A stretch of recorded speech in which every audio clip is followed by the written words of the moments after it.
Diz assim, Romanos capítulo 8, versículo 1. Agora, pois, já nenhuma condenação há para os que estão em Cristo Jesus. Somente isso. Nenhuma condenação há para os que estão em Cristo Jesus. Isso é o que Paulo fala aos irmãos de Roma. Paulo está falando para irmãos que viviam no centro do maior reinado daquela época.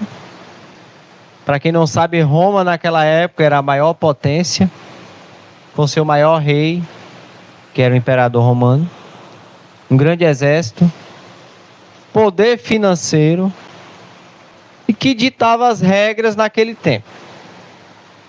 E eles tinham poder principalmente religioso. Tanto que a gente vê, irmãos, que na história sempre se é contado da forma que muitos cristãos foram massacrados através do Império Romano. A maioria dos imperadores, eles não aceitavam o cristianismo e por conta disso perseguiam os cristãos. Diz que eles criam o tão conhecido Coliseu, que até hoje é um dos monumentos que está lá. E na sua grandiosa festa de 100 dias, diz que o que foi morto de cristão não foi brincadeira nas arenas. Cristãos pendurados em cruzes, cristãos cobertos de piche e queimados vivos. Porque ser cristão naquela época, automaticamente era ir de contra a lei religiosa da época, onde o imperador romano não aceitava que ninguém viesse contrariar o misticismo que era a religião romana, os seus ídolos. Os cristãos não aceitavam se prostrar mediante os ídolos. Os cristãos não aceitavam fazer o culto ao imperador. E entre diversas coisas, o fazia perseguir os cristãos. E os cristãos, mediante ao Império Romano, eram pessoas que eram condenadas à morte. Automaticamente, alguém ser descoberto cristão naquela época, ele ia ser condenado à morte, automaticamente. Mas interessante que o que Paulo está falando para os irmãos de Roma, principalmente eles, por serem romanos, por serem patriotas romanos, é como se Paulo estivesse dizendo, não há nenhuma condenação para vocês, não se preocupe com esse tipo de condenação. Por quê, irmãos?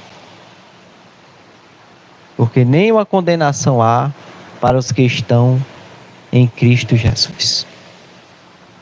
Portanto, irmão, nós aprendemos com isso que não há condenação para o verdadeiro cristão. Que independente do que ele esteja passando, independente de onde ele está, independente de como ele esteja, o que Paulo está consolando os irmãos romanos é uma forma de dizer que não há nenhum tipo de condenação. Porquanto o espiritual está sendo resolvido. Então nós aprendemos, irmão, que nós temos que temer o espiritual. Cristo, ele veio, morre naquela cruz, leva sobre si os nossos pecados, para nos livrar da condenação eterna. E quando Paulo fala de condenação, também ele está falando da condenação a qual o homem estava posto. Porque essa condenação terrena e alguém ser condenado e posto à morte, O que Paulo está querendo dizer é que isso nada vale, mediante a condenação eterna. A qual a Bíblia vai dizer que todo homem está sujeito à condenação eterna. Mediante o pecado de Adão. Adão peca, desobedece à ordenança de um Deus justo e santo, e automaticamente, como um vírus, se é passado para toda a humanidade o pecado e as consequências do pecado. Esse que chama-se o pecado original. Ao ponto das Escrituras dizer que o salário do pecado é a morte. Ou seja, todos os homens sendo condenados à morte eterna por conta do pecado. O pecado foi um vilão que foi acrescentada na primazia da criação de Deus, que foi o homem. Desmodelou aquilo que Deus o criou tão perfeito. E a gente vê que o pecado ele vem sendo vilão no decorrer das histórias bíblicas. Surge Abraão, chamado pai da fé. Um homem com tanta fé ao ponto de sair no meio de sua parentela e ir para uma terra longínqua. Um homem que teve fé, mas não conseguiu vencer o pecado. E a condenação do pecado continuando. Onde se surgem homens como Isaac, Jacó, aonde surge José no Egito, surge Moisés, tirando o povo do Egito, continua com Josué, vemos na época dos juízes, vai decorrendo, tudo isso na época dos reis, profetas maiores, vemos os salmos do rei Davi, vemos o homem que passou por grande provação, mas foi aprovado por Deus como Jó. Vemos os profetas menores encerrando o Antigo Testamento, mas foram homens que foram levantados, mas nenhum conseguiu resolver o problema do pecado. E o pecado ainda continuava sendo uma consequência de levar o homem para a condenação. Mas aí surge a tão grande promessa que foi se cumprida, que foi a vinda do Messias. Jesus ele nasce, vindo de uma mulher. A Bíblia vai dizer que ele, sendo Deus, não teve usurpação ser igual a Deus. Ele habita nessa terra. Ele é condenado à morte de cruz. Ele expira naquela cruz, ele derrama o seu sangue naquela cruz. Diz que está consumado, mas ao terceiro dia ele ressuscita. Quando ele ressuscita, ele é posto todo o poder no céu, na terra e embaixo da terra. Quando ele ressuscita, ele vence a morte, nos dando garantia que a morte não teria, da mesma forma que não teve poder sobre ele, também não terá poder sobre aqueles que crerem nele. E é por isso que Paulo está dizendo que nenhuma condenação há mais. Porquanto aquele que pagou pelo preço da condenação, para nos fazermos livres dessa condenação.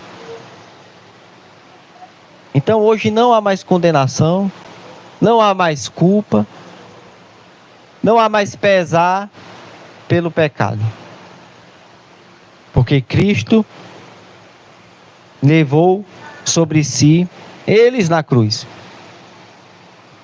Mas, obviamente, irmãos, que isso não é fato para que nós venhamos a viver um cristianismo desleixado, a vivermos um cristianismo de engano. Porque não há condenação para aqueles que andam segundo o Espírito. Aqueles que estão andando segundo o curso do Espírito. Porque quando fala que não há nenhuma condenação, ele remete para aqueles que estão em Cristo Jesus. Mas para aqueles que não estão, remete que é necessário haver algumas correções para que venha entrar nesse estado, não venha entrar nesse estado de condenação. Muitas pessoas usam da graça para viver sua vida de libertinagem. E a graça de Deus não é isso. Estar livre da condenação não é uma liberdade que nos dá a liberdade de pecarmos e depois nos arrependermos. Porque como que nós estamos tratando como estamos pecando mediante a graça de Deus? Será que nós estamos pecando de uma forma premeditada? Pecar de uma forma premeditada não nos dá livramento da condenação. Porque premeditar o pecado chama-se iniquidade, que as Escrituras vai dizer. Aquele que tem o pecado como um hábito costumeiro. Mas o que as Escrituras dizem é que o verdadeiro salvo, ele peca, mas ele não peca de uma forma premeditada. É como um deslize. E logo lhe bate o arrependimento. E esses são os eleitos. Esses são os que estão livres de qualquer tipo de condenação, porquanto eles têm depositado em sinceridade a sua fé em Cristo Jesus. É aqueles que muitas vezes são fracos, é aqueles que muitas vezes até acham que não vão conseguir, mas eles têm uma característica, que é a perseverança, eles não desistem. E uma característica do salvo é aquele que vai lutar até o fim. Há um pensamento que pensa assim: rapaz, eu sou muito novo na fé, quando eu estiver mais adiante, certas tentações e certas dificuldades, não vou passar por elas. A verdade é, irmãos, que enquanto nós estivermos nessa terra, nós não vamos nos livrar dessas situações. A verdade é que nós sempre seremos tentados. Mas é aí que caracteriza um cristão que está livre da condenação. É que ele persevera, é que ele luta até o fim. Ele luta contra o mundo, ele luta contra as tentações, ele luta contra o pecado,